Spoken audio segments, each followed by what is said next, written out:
So, how does a nation find its own artistic voice? It's this journey of embracing outside influences, for sure, but also of looking in the mirror and asking, what makes our art, well, ours? For Korea, that question kicks off a fascinating story. A tale of two totally different traditions that, together, create this incredibly unique artistic identity. All right, let's get into it. Just look at these two images for a second. On the left, you've got this quiet, thoughtful landscape, all done in shades of black ink. Then, on the right, bam, an explosion of bold, symbolic color. One feels like scholarly restraint, the other feels like pure, joyful belief. This contrast, this is the whole key to understanding the story of Korean painting. Okay, so to really get where Korean art forged its own path, we first have to understand the powerful tradition it grew up with. For centuries, the biggest influence in East Asian art was, without a doubt, the Chinese style of ink painting. What's so wild is that the actual tools of the trade, the four treasures you see here, brush, ink, inkstone, and paper, were the exact same for both writing and painting. Think about that. It means calligraphy and painting grew up hand in hand. Both were seen as a way to express a scholar's inner spirit. That single brushstroke was everything. Now, the absolute pinnacle of this tradition was a style called shanshu. It literally just means mountain and water painting.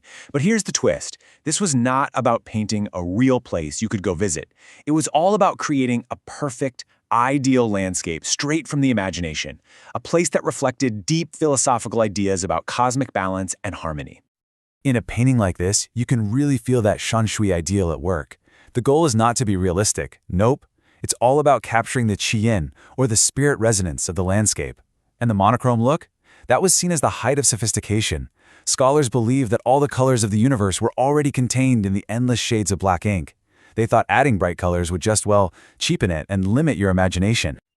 But, over time, some Korean artists started to feel this disconnect. They were mastering the art of painting these idealized Chinese mountains, but they weren't the mountains they saw out their own windows. And that feeling, that frustration, it sparked a revolution that all started with one simple but incredibly powerful question. This one question, man, it just cuts right to the heart of it. It's basically an artistic declaration of independence. Why are we spending our whole lives learning to paint imaginary places we've never even seen, when our own country is filled with so much beauty? With that question, the game was about to change, from painting the ideal to painting the real. And this led directly to the birth of a uniquely Korean style called Jingyong Sansuhwa, or true view painting. Suddenly, the goal wasn't to paint some universal philosophical ideal anymore.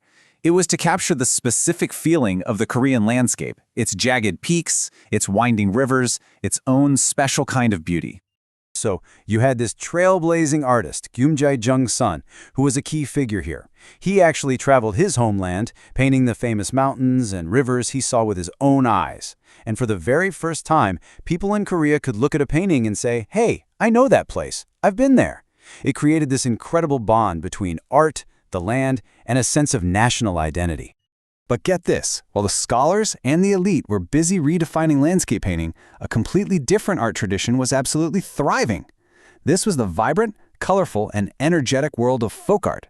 And this art wasn't for quiet contemplation, it was for everyday life.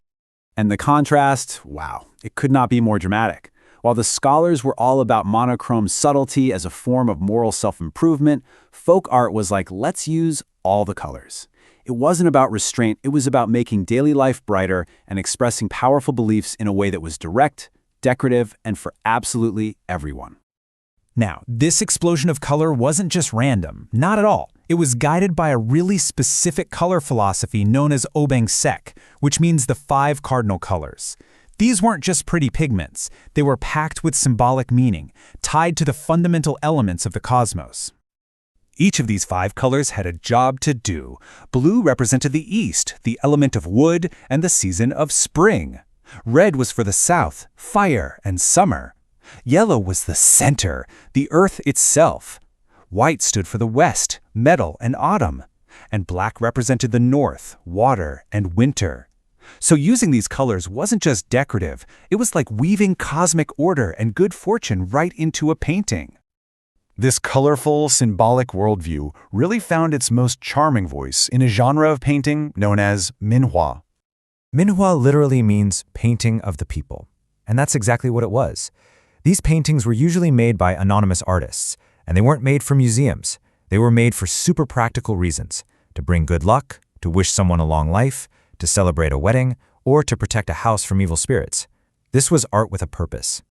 This here is a perfect example of that Minhwa spirit. It's a type of character painting called a munjado. It takes a single serious Chinese character, one that represents a Confucian virtue, and just completely transforms it into this lively scene filled with symbolic animals and flowers. It's the perfect mix of high-minded philosophy and playful fun folk art.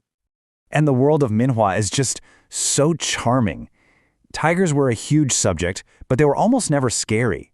Instead, they were painted as these friendly, kind of goofy-looking guardians. You'd also see paintings covered in symbols of long life, like cranes and turtles. You'd see flowers and butterflies for happy marriage, and even pictures of books to wish for success in your studies. So, we've got these two powerful and seemingly opposite traditions, right? The refined black and white ink paintings of the scholars and the vibrant, colorful folk art of the people. How in the world do they come together? Well, this brings us to the real soul of Korean painting. Its unique identity isn't about choosing one side over the other. It's found in the conversation between them. It's this exact duality, the quiet, philosophical world of the scholar living right alongside the loud, joyful, spiritual world of everyday people that creates the whole picture. Think of it like a dialogue. It's a back and forth between disciplined Confucian philosophy and free-spirited shamanistic belief, between the search for some ideal, imaginary landscape and the celebration of the real, messy, beautiful, everyday world. One isn't better than the other. They're just two complementary halves of the same artistic soul. At the end of the day, the quest for a uniquely Korean brushstroke shows us that a nation's artistic identity is rarely just one thing. It's usually a rich, complex, sometimes even contradictory tapestry woven from both the head and the heart. And it kind of leaves you wondering, doesn't it? How does the art of any culture tell the true story of its soul?